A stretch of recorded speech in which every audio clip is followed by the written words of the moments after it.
देशातील सर्वात जास्त करप्ट असणारे राज्यांची थोडी माहिती घेऊया. व्हिडिओ शेवटपर्यंत बघा.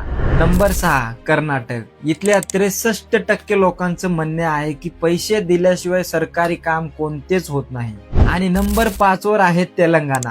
इथल्या 70% लोकांनी सांगितलं कोणत्या ना कोणत्या रूपात कामासाठी पैसे द्यावंच लागतात. नंबर 4 उत्तर प्रदेश आणि झारखंड. इथल्या 74% लोकांनी सांगितलं की सरकारी जर काम करायचे असेल तर पैशाशिवाय कामच होत नाही.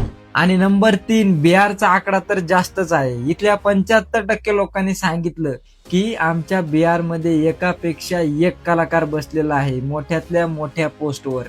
आणि नंबर 2 राजस्थान. इंडिया करप्शन सर्व्हेनुसार भारताचा सर्वात भ्रष्ट राज्य कोणता असेल तर तो राजस्थान. तिथल्या 78% लोकांनी सांगितलं सरकारी कामासाठी पैसे द्यावेच लागतात. आणि नंबर 1 आपला महाराष्ट्र. इथल्या 60% लोकांनी सांगितलं तुम्हाला कोणतेही काम करायचे असेल तर तुम्हाला पैसा हा द्यावाच लागेल, मग ते शेतीपासून नोकरीपर्यंत का असना. मित्र, व्हिडिओ चांगली वाटली असेल तर लगेच तुमच्या मित्राला पाठवा. भेटूया पुढच्या व्हिडिओत. धन्यवाद.